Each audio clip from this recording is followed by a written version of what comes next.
Olá, bem-vindos à TV Pública do Espírito Santo. Aqui na TVE, arte, cultura e o talento dos capixabas têm casa própria para o apoio e divulgação das suas muitas manifestações artísticas. Através de encontros semanais com realizadores, nós levamos até você o melhor do audiovisual capixaba. Onde você estiver, seja em casa assistindo sua TV ou no mundo inteiro através da internet. Quero dançar na frente do espelho.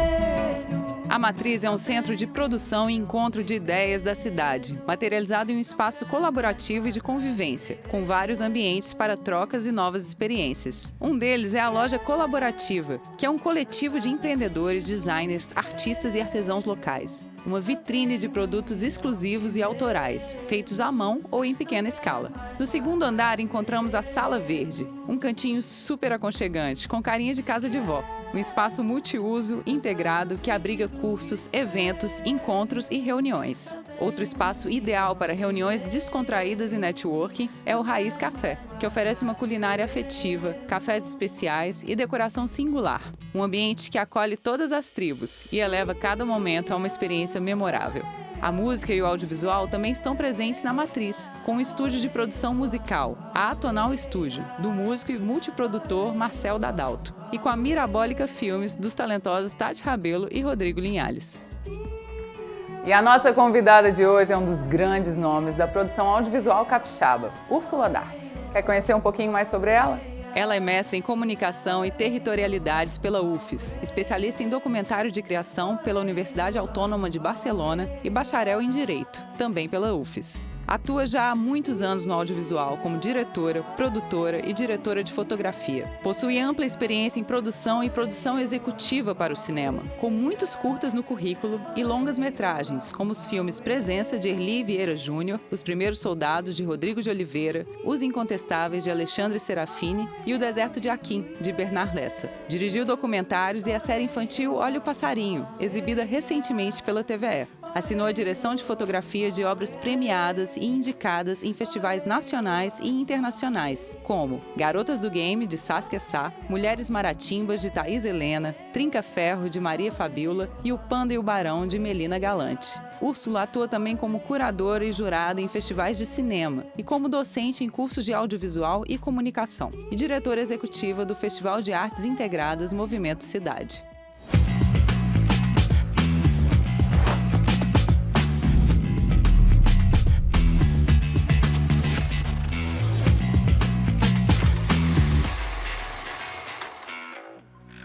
Pessoal, acho que agora eu tô ouvindo alguma coisa. Prepara a câmera, Leozinho. Já tá preparado? 3, 2, 1. Olha o passarinho! E é com muita alegria que eu recebo no nosso programa hoje uma pessoa muito aguardada e muito comentada, Úrsula Dart. Seja muito bem-vinda.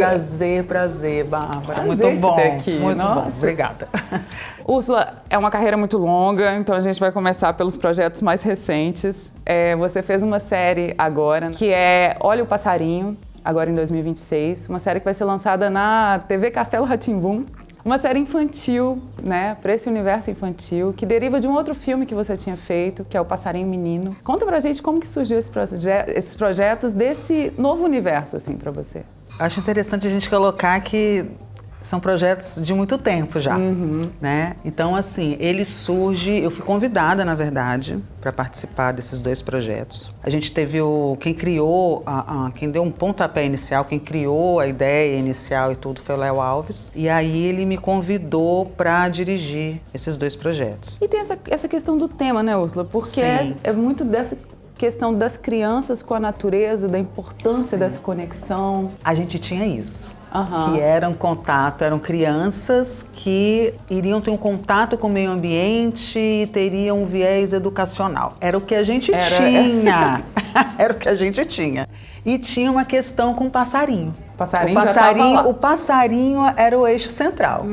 E aí a gente teve a oportunidade de desenvolver um curta, então a gente aproveitou esse curta para ser uma escola, vai. E aí foi incrível. E aí fizemos Passarinho Menino, que eu acho que ficou era realmente um propósito para atender esse exercício para a série. Passarinho Menina de 2023? A gente começa a produção da série mesmo. Da série mesmo, né? Que é um outro desafio, né? Que é um outro desafio, outro formato, tudo diferente, né? E aí a gente teve essa parceria com a TV que foi muito legal, que foi o empréstimo, né? Que foi um empréstimo, imagina, um estúdio daquele tamanho emprestado. É uma outra linguagem, né, Úrsula? É uma outra coisa. E como que foi para você experimentar isso? Porque às vezes a gente não sabe o que vai dar certo de fato com as crianças, né? O meu filho ainda estava com 3 anos, bem ia fazer 4 né? anos, muito pequeno. Então, assim, eu assistia já com ele muito conteúdo infantil e fui, com o desenvolvimento da série, acompanhando também tudo que estava acontecendo, né, no universo infantil, nas produções infantis, e aproveitei muito dessas referências. Eu fazia as reuniões, né?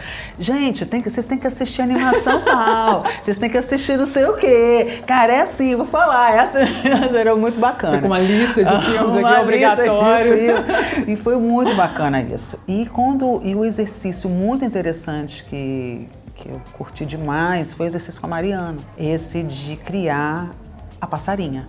E assim, que formato vai ser essa passarinha, né? Que cara ela tem, como ela é, ela é naturalista. Aí vem as perguntas, é naturalista? Não, claro que não. Aí eu fazia uns rabiscos, assim, eu tenho até esse esboço, assim, não, é meio assim, exageradona, não sei o quê. E isso foi muito legal, sabe? Isso foi encantador, assim, pra mim foi maravilhoso. E foi eu me senti muito livre com as crianças, sabe? De você... E como é que foi com elas no set? Porque elas são incríveis, assim. Funcionou super bem no filme, depois elas voltam. Eu acho que a primeira coisa, assim, muito importante, elas tinham desejo, né, de atuar e trabalhar, né, com essa área, né?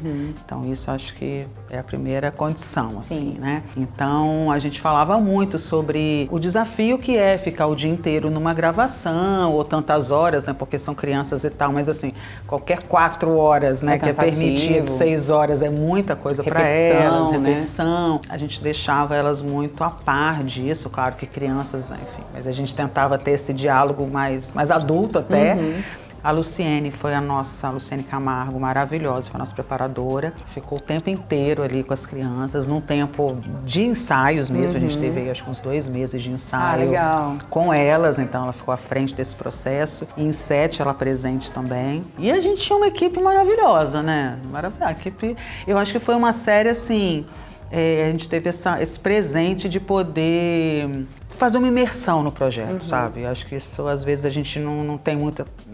Nem todo projeto possibilita isso, exatamente. Que a equipe se envolve, que a equipe se envolve, coincidiu os tempos de todo mundo. Então, acho que foi um envolvimento muito importante, assim, achei... E que se nota no resultado, né? Ficou muito bom, obrigada. Tô ouvindo um canto familiar.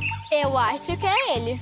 Pessoal, eles têm que ser azuis, com a cauda preta e com a cabeça vermelha. Dá pra ver daqui.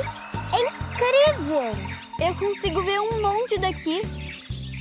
Vocês conseguem ver? Devem estar se preparando para a dança.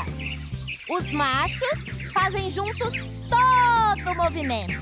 Eu vou mirar com a minha câmera e não vou perder nenhum passo.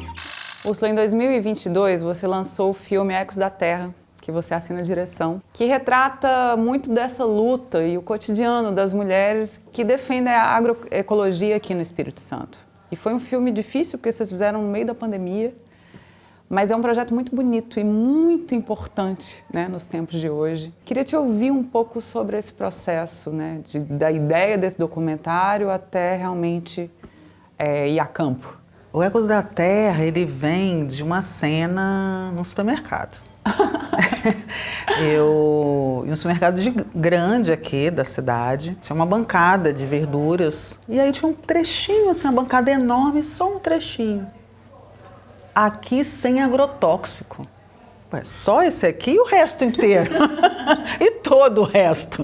Aí, gente, aquilo me chamou a atenção, assim, eu fiquei assim, a gente sabe dos agrotóxicos, enfim, a gente conhece, ouve falar e tudo mais, mas eu ainda não tinha realmente parado para pensar sobre isso. Teve efeito inverso totalmente. Total, aí eu fiz o contrário, falei, como assim? E aí depois eu observei que logo depois eles tiraram. Falei, gente, realmente faz o menor sentido eles colocarem aquela informação, né?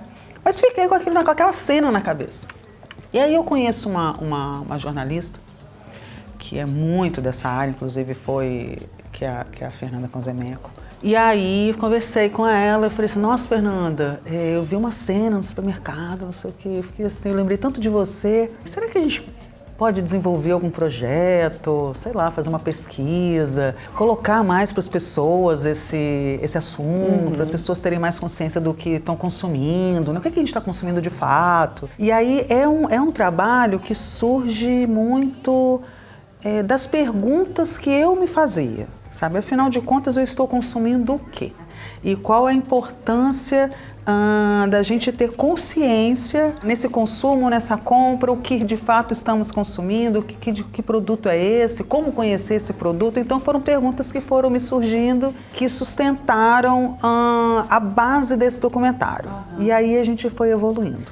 E a Fernanda, como ela tem uma vivência e uma experiência com a galera do MPA, o Sem Terra, então ela foi trazendo várias ideias para a gente formatar esse projeto e tornar essas ideias em um projeto. Sim. Então ela começou a sugerir pessoas e aí ficamos, será que não mulheres? E aí ela foi me abrindo os olhos para assim, Úrsula, como a importância do consumo, como a consciência desse consumo é importante para sustentar pessoas na Terra. Porque muitas pessoas querem ficar na Terra, querem ficar no plantio, querem seguir essa profissão e não conseguem. Então a importância da gente ter consciência do que a gente está consumindo para possibilitar essas pessoas seguirem a terra. É muito interessante, Úrsula, porque no documentário eles próprios falam que tem um processo de adoecimento dos produtores e que a partir disso eles falam, não, vamos usar agrotóxico porque a gente está adoecendo, né? Exatamente. Então, assim, essa era uma das perguntas, assim, o que aconteceu, né, na família ou com pessoas próximas que as fizeram mudar suas atitudes. Você é o que você come, você é o que? É o veneno que consome. É o que você come, você é o que? Você nem vê. Tem uma música e é muito forte um verso que é você é o que você come, você é o que? Eu achei super significativa essa frase, que casa com isso que você está falando, né? De trazer essa provocação para as pessoas, para a gente se perguntar o que a gente está fazendo com isso. A gente tinha... O Marcos Neves fez a edição de som, enfim. E a gente conversava muito, assim. A gente falou assim, vamos produzir uma trilha, sabe? E aí ele, mas tem a coisa da letra. Aí eu, não, letra não, letra... Eu vou lançar uns versos pra você aqui e você vai. Fez isso? Não fiz nada. Eu só coloquei umas... E a gente, então tá. E aí ele trouxe a caju. Foi incrível. Maravilhosa. E aí eles se embolaram lá, enfim, com aquelas intenções ali, eles elaboraram. Ficou ótimo, eu fiquei maravilhoso. Fiquei pensando, como que eles conseguiram essa música, casa tão bem? Sim. Foi assim, porque realmente parte disso, né? Quem somos nós, para onde vamos, o que consumimos, o que pensamos durante o consumo. E, Úrsula, é muito interessante porque são mulheres que, cada uma falando do seu caminho de ruptura com esse agrotóxico, né? E elas trazem a história delas e histórias diferentes, mas o que as une é o cuidado com a terra. E sabem que esse cuidado é importante e elas fazem umas trocas. Nossa, é incrível isso, de aprendizado. Então elas cuidam da terra, elas plantam, vamos dizer que alface, vou falar do alface, que é muito simples. Elas respeitam o tempo da terra. Que é romper com essa lógica do produtivo, né? Plantam outra coisa ali. O terreno se recupera. E aí elas conversam entre si, trocam sementes. Não, é incrível. Sério, é incrível. É, outra rede de Se a gente falar de aprendizado, esse aí, assim, é incrível. Além do aprendizado que a gente quer proporcionar, né? A gente sempre tem uma intenção de alguma coisa quando a gente realiza um produto, um filme, uma obra audiovisual.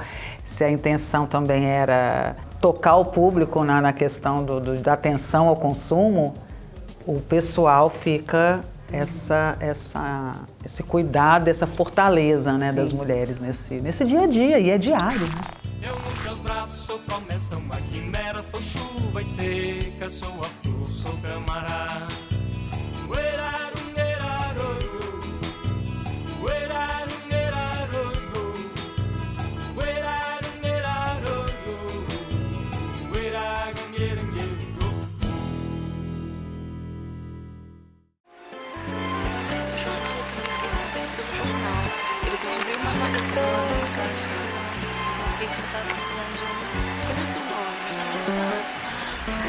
Próxima.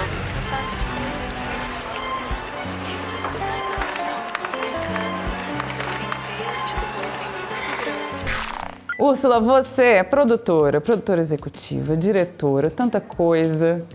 E você começa no audiovisual num momento que foi decisivo no Espírito Santo, que foi ali da passagem dos anos 90 para os anos 2000, que foi um divisor de águas, eu acho, para uma geração mesmo de cineastas que estão aí até hoje. Queria te ouvir um pouco sobre essa época, como que foi esse início? Eu acho que é uma época também que tudo estava mudando, né?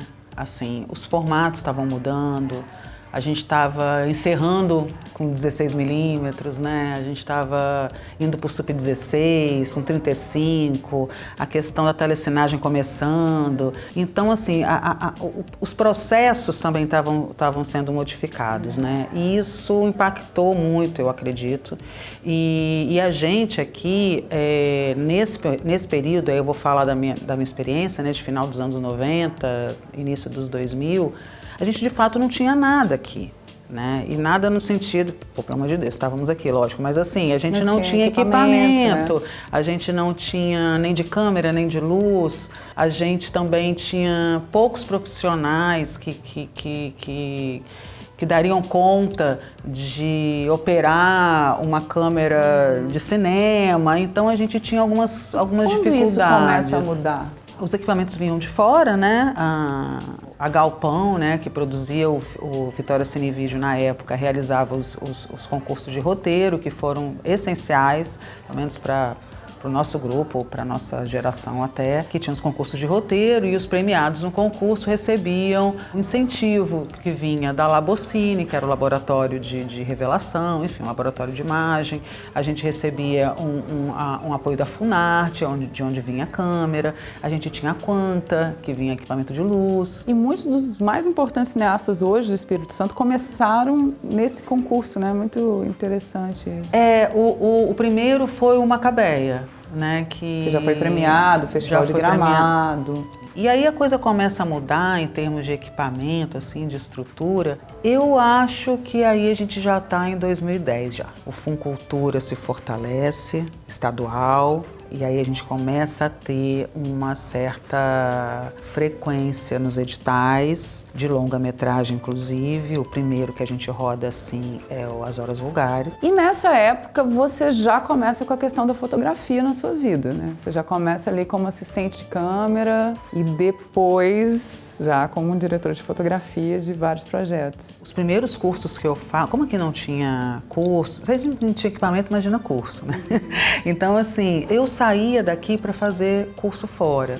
Na época eu trabalhava no Tribunal Regional do Trabalho. Eu tirava as minhas férias do tribunal para fazer curso. Então fazia curso de direção de fotografia de cinema, fazia assistência de câmera, então eu fui. E qual foi seu primeiro trabalho de assistente de câmera? Você lembra? Meu primeiro trabalho de assistente de câmera foi um trabalho que eu fiz lá em São Paulo. Fui conhecendo pessoas lá e aí eles me chamaram. Vamos fazer um clipe aqui, não sei o que e tal. E aí eu fui. E depois eu fiz alguns aqui como assistente. Tenho Baseado em Histórias Reais, que eu fui produtora também.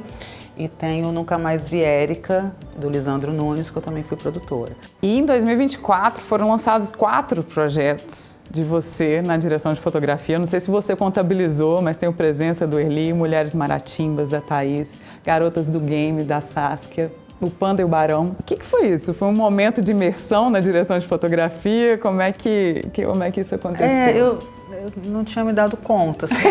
É porque eles são feitos em períodos, né, diferentes, né? Mas sim, teve um momento... Foi uma leva, né? Uma leva. Teve um momento... Sempre tem essa coisa do currículo, né? Manda o currículo, não sei o quê, você vai atualizar o currículo. E aí chegou um momento que eu tinha mais filmes como diretora de foto do que como produtora. Uhum. Mas não foi uma decisão consciente, então? Foi simplesmente... Foi uma decisão consciente, não de deixar de produzir e investir mais na direção de fotografia. Mas foi algo consciente no sentido de... Eu vou voltar para a direção de foto. Né? Eu fiquei um tempo... Eu sofri um acidente em 2009, né? E aí eu fiquei imobilizada 4 meses, eu fraturei a coluna, a vértebra mesmo, cervical e lombar, e torácica. Então eu dei uma paralisada, sabe? até 2009 eu ainda estava fazendo direção de foto. 2009, por exemplo, foi o 2,5. E aí, a partir do acidente, eu dei uma parada. E aí eu fiquei até 2014, falei, será que não dá para voltar mesmo? Tá na hora de retomar, né? E aí eu comecei a me colocar nesse lugar. Coincidiu também com o momento de muitas mulheres em projetos, assumindo a cabeça dos projetos, assumindo direções de projetos. Então eu comecei a entrar nesse lugar com mais força, assim. Oi, Igor, preciso falar com você agora. Sim.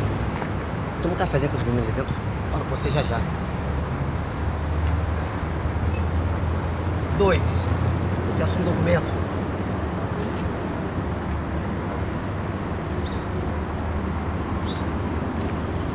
Opa, Igor, beleza. Só gordo, eu compro meu carro de volta, cara. Úrsula, além da sua atuação no audiovisual, você também exerce a função de diretora executiva no Festival Movimento Cidade, Festival de Artes Integradas. Que é muito interessante, que foi um festival de música, mas que tem muito de cinema também nessa história, né? Você estava me contando um pouco como isso surgiu. Como que você acha que seu olhar criativo de audiovisual influencia na forma de conduzir o festival e vice-versa? O Festival Movimento Cidade, ele já vem... ele surge na minha vida... Se eu for puxar o fio dele pelo cinema, por conta de curadoria, de mostra e tal, e isso eu fui entrando na produtora que realiza o festival, e daqui a pouco eu estava como diretora de programação, e no outro ano eu estava como diretora executiva. Então foi foi entrando assim, sabe? Foi interessante a história assim do trabalho interno, assim. Mas o que eu acho interessante, ponto comum, assim, cinema e o festival, eu acho que é mais a relação com a equipe, sabe? Eu vejo que é um pouco essa visão de departamentos, essa questão de colaborativo, de estar sempre trocando informação entre todos os departamentos, fazendo departamentos conversarem. E o festival vem crescendo exponencialmente, né? Cada edição a coisa vai ganhando mais corpo e mais interesse do público. Como que você vê esse caminho de crescimento, assim? Não é nada fácil, é um projeto que demanda patrocínio e a gente começou a perceber também que o patrocínio ele começou a não ser suficiente para o que o público queria. Ele entra já num circuito de venda de ingresso, foi o primeiro ano, né, que a gente vendeu o ingresso, foi ano passado. Esse ano a gente aumenta a venda de ingresso por conta de quedas de patrocínio, ano eleitoral e várias outras questões. Então, assim, esse ano a gente é muito mais dependente da venda de ingresso do que foi ano passado, do que foi em 24. O que você acha que é o sucesso, assim, que o público olha o festival e se identificou tanto? Eu vejo que o festival é um lugar, assim, de muito cuidado, né? Então, assim, se eu contar para você que aqui a gente não consegue, tem detalhes que você não acredita. Você fala assim, não, gente, a gente está num evento de 15 mil pessoas, 10 mil pessoas, a gente consegue ter esse cuidado com todo mundo e a gente tenta dar esse cuidado, sabe? Essa atenção para o público. Então não é um evento de vamos abrir aqui, ganhar dinheiro aqui, tá feita a conta. É um projeto que tem um cuidado com o público, acho que é isso aí que faz o público entrar e falar assim, isso é unânime, não vou falar que é unânime, porque 100% é muita coisa, mas muita gente entra e fala, caramba, né? Que lugar bacana. Sabe? Que legal, né? Que legal, que diferente. Sem entender exatamente o que é diferente, mas percebe uma atmosfera, né? Então, e essa atmosfera é construída por vários detalhes. O além é um pouco de você. E muito do que existe entre nós. O além é desatar os nós para dar voz às nossas fantasias e nunca deixar de brincar. Úrsula, e agora, para esse ano? Eu sei que tem uns projetos saindo por aí, como é que pode ser adiantado, como tá? Esse ano eu vou te falar que eu tô no turbilhão aqui, porque a gente está em pré-produção de um longa ficção chamado Terra Alta, roteiro de Gabriel Perrone, direção dele também. E é um filme que se passa nas montanhas capixabas. E a gente tem... E é um desafio, gente, é um projeto muito técnico, acho que é o projeto mais técnico. Então, assim, com todos os desafios, todas as equipes, todos os departamentos impactados, assim, o roteiro é muito bem escrito. É aquele roteiro que você lê e você come o roteiro do início ao fim. Sim. Sabe? Aquele roteiro que você fica... Você sente a história. É muito bacana, assim. E está sendo bastante difícil a realização. Então, por isso que eu estou colocando assim, que está sendo muito desafiador. E você já termina ele agora no primeiro semestre? A gente roda agora no primeiro semestre. E aí tem efeitos práticos, tem efeitos visuais, sabe? São áreas, assim, que a gente lida menos. E só que nesse filme tá tudo junto. E tem algum lançamento para esse ano? Espero que sim. A gente terminou a série Admirável Mundo Gordo, né? Que foi uma série que a gente rodou. Estou já esperando, gente, ansiosamente. Ficou bacana. Ficou bacana. A série é da Melina Galante, com Erli Vieira Júnior. E agora a gente está nessa batalha da comercialização, da difusão da obra, né? Que para quem não conhece a área, é longa. Né, muito longa. E não sei nem se tem fim, né? Então a gente tá nessa de contato com os canais, enfim, mercado, né? Rodada de negócio, enfim. E agora temos que terminar nossa conversa, infelizmente. E você que tem uma história tão linda e tão dedicada, né? Uma vida dedicada ao cinema. O que é cinema para você, Úrsula? Eu vou colocar, assim, dois aspectos, né? Eu acho que tem o cinema como espectadora, que eu acho que é sempre um deleite. É muito incrível a realização de um filme, né? Então o cinema é sempre é um prazer assistir. E para quem faz, eu como realizadora, eu vejo... sempre me vem a palavra desafio à cabeça. É um desafio a execução em si, mas é muito desafiador você trazer todas aquelas pessoas, todos os profissionais para dentro do seu projeto. É muito difícil o pontapé inicial, é muito difícil você começar uma produção e, de fato, colocá-la no trilho. Então, eu vejo assim como esse desafio e vejo como um grande sincronismo, sabe? Sinergia, né? Ah, querida, muito obrigada. Obrigada. Volte sempre. Muito obrigada. Com seus muitos projetos. Obrigada. De todas as funções possíveis. Prazer. Perfeito. E o nosso programa de hoje termina por aqui, mas semana que vem a gente tem um encontro marcado com mais um convidado super especial e dicas e novidades da nossa cena audiovisual. Eu espero por vocês. Sim, tem um passarinho ali no galho. Será que é ele? Eu não sei. Confirma pra gente, Gil. Confirmadíssimo. É o canto do Marquinhos Pescador. Prepara a câmera, Leozinho. Tá preparada. 3, 2, 1. Olha o passarinho!